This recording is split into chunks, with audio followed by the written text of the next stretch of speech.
If you're like me and you spent the last couple of days fascinating about researching a potential safari slash excursion to the bottom of the sea, at which is about 13,000 feet below sea level, to see the wreckage of the Titanic that only 250 people on Earth has ever been able to see. If you're like me, you are probably telling yourself, oh hell no. And I'm with you for obvious reasons. But let's look at this situation here that happened, because it's a very different one, and new info about this is coming in every single day. It's crazy to think that 5 people were potentially trapped at the bottom of the sea for days on end with limited oxygen, or so you think. I'm going to go over the timeline from beginning to end on how we actually got to this point, because it's crazier and crazier every single time. So let's jump back to the founding of the company, which happened in 2009. We can see that OceanGate was started up by Stockland Rush III, who graduated from Princeton University with a BSE in aerospace, aerodynamical, and aeronautical engineering in 1984, and obtained an MBA in the University of California's Berkeley Haas School of Business in 1989, according to the official OceanGate website. At the time, the exploration was only available in the West, but several years later, in 2012, we can see that it actually expanded to Florida in the Caribbean. We also saw that it cooperated itself and named Colorado Skurlin as president and Rush as secretary.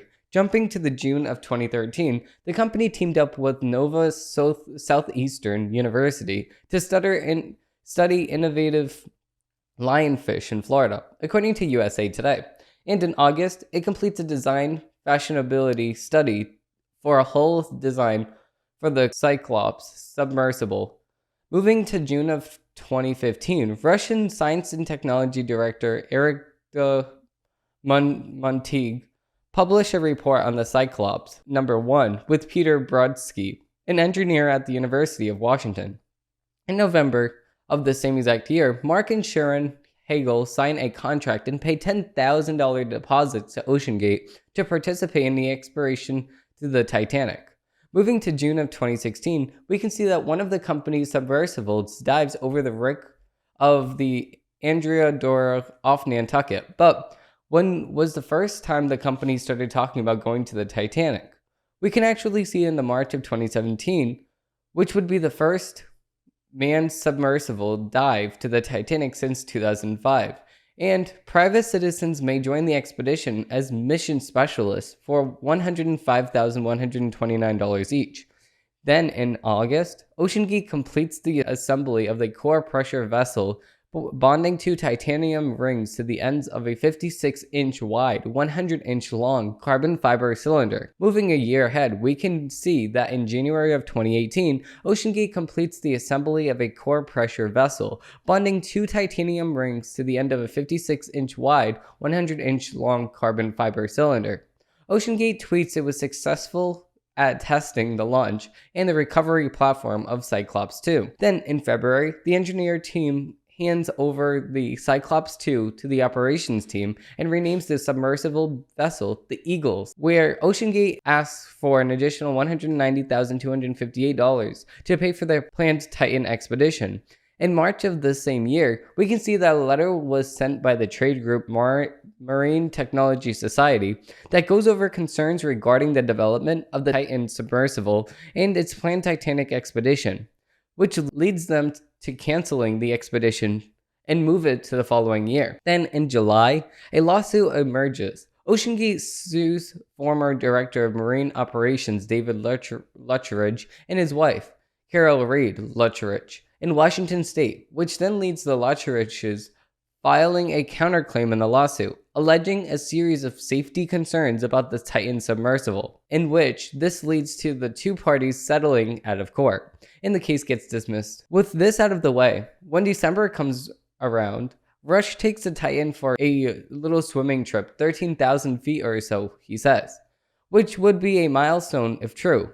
Moving to the April of 2019, a new patent is found and then delays the 2019 expedition until June of 2020. But jumping to January of 2020, OceanGate announces that it raised $18 million in equity financing which it will use to expand its fleet of deep-sea submersibles to set the stage for 2021 dives to the Titanic, which in turn delays it for the following year. Again, jumping to the following month, NASA announces that it will partner with OceanGate to develop and manufacture new carbon fiber pressure vessels. Jumping to March, we can see that in the OceanGate and NASA astronaut and physician Dr. Scott Perenich announced he will join the Titanic expedition. Jumping a few months ahead, in July of 2021, OceanGate completes its first submersible dives to the Titanic, with a team that includes Rush, Scott Grinchfrich, and P.H. Narragatt, a former French naval commander and submersible pilot. The company says a series of yearly expeditions will help record the Titanic's rate of decline and map the artifacts found on the site, which leads to them selling new tickets when they come back up to the surface in November for $250,000 a pop. Fast forwarding to the July of 2020, we can see CBS correspondent David Pogue goes on a Titanic expedition with OceanGate. On one dive, the submersible never finds the Titanic. In January of 2023, a Guardian story reports OceanGate expeditions have taken about 60 customers and 15 to 20 researchers down to the Titanic in its submersible. But 1 month later, the Hug sues Rush and Orange County, Florida's circuit court, alleging fraudulent inducement in violation of Florida's Deceptive and Unfair Trade Practices Act. In May, OceanGate Expeditions tweets a photo of 24 people on deck, saying, quote, "It's been an exciting week with our Mission 2 crew. Now let's jump this week on Saturday, June 17th. Hamish Harding, chairman of Action Aviation, posts on Facebook that he has joined OceanGate Expeditions for the Titan mission, and he will be on the attempted dive on June 18th. On that very day, at 8 a.m., Titan begins the descent from the Canadian research vessel, the Polar Prince, to the Titanic wreck. A trip expected to take 2 hours to reach the ocean floor. According to the United States Coast Guard, at 9:45 a.m., communication ceased between the Titan and the mothership. About 90 minutes into the trip, at 3 p.m., the Titan fails to appear at the expected time for resurfacing, and at 5:40 p.m., Coast Guard receives reports on the overdue 21-foot submersible with 5 people on board, diving to view the wreckage of the Titanic, approximately 900 natural miles east of Cape Cod.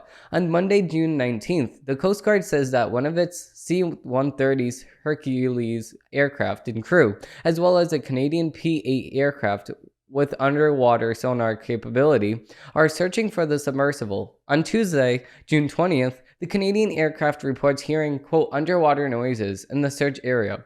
Coast Guard establishes a command to help coordinate multiple vessels conducted search operations, says 10,000 square miles have been searched, including a Bahamian research vessel using a remotely operated vehicle and another C-130 crew. Coast Guard reports 8 vessels en route, including 5 Canadian ships, a French research vessel, and motor vessel Horizon Arctic, and the commercial vessel Skretchund, Vinland.